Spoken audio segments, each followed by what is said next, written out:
My name is Christine Courtney, and I'm a great niece of Charles Hains.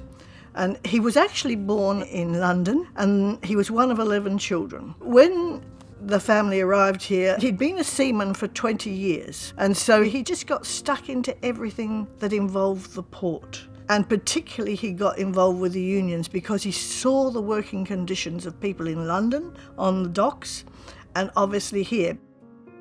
His grandson said he was a very enlightened man, and he would have been attuned to what was going on around him and would put his best efforts into trying to improve the conditions. You know, he would have been horrified at the conditions of the working people.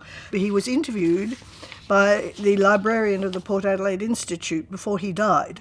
The first society formed, began Mr. Hains, was the Working Men's Association. It was shortly after 1870 when the men at the time were working for a mere pittance. Seeing that matters had been brought to such a pitch and the men were in such desperate straits, Mr. Appleby and myself determined to see if we could not improve their condition. The merchants were not opposed to the men joining a union, and I resolved to call a meeting of working men, merchants, captains, agents and owners to take the matter into consideration.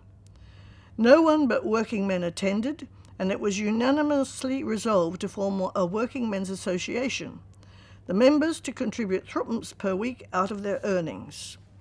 The object of the society was to secure for its members a fair day's pay for a fair day's work. As I was against the association meeting in a hotel, and there was no other place available, I allowed them the use of my store for 12 months free of charge, and to make them more comfortable had both water and gas laid on. From the first day that the association was formed, it advanced in strength until it is now one of the most powerful in the whole of the colonies. I think he had the brains to call the right people together, work out why they were calling for the lowest tenders, and see if he could change it so that there was a different way of doing things. You know, he was thinking outside the square, is my feeling. I would say he had to be a highly intelligent man because he spoke several Asian languages, which he'd learnt when he'd been at sea.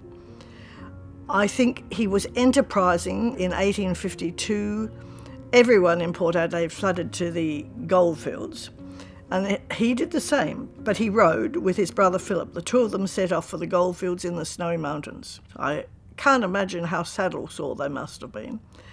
And that, I don't know whether they prospered there or not, but I do know that the two brothers built a boat on the banks of the River Murray. Basically, they rowed back like Sturt, the two of them. They rowed back to Mannum and got horses then and back to Adelaide.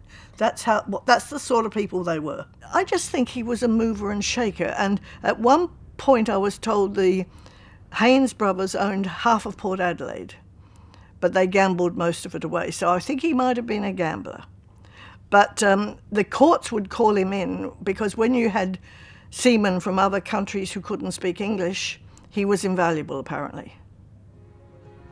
And he died here in Port Adelaide in 1893. Highly regarded. The funeral was the biggest the port had ever seen.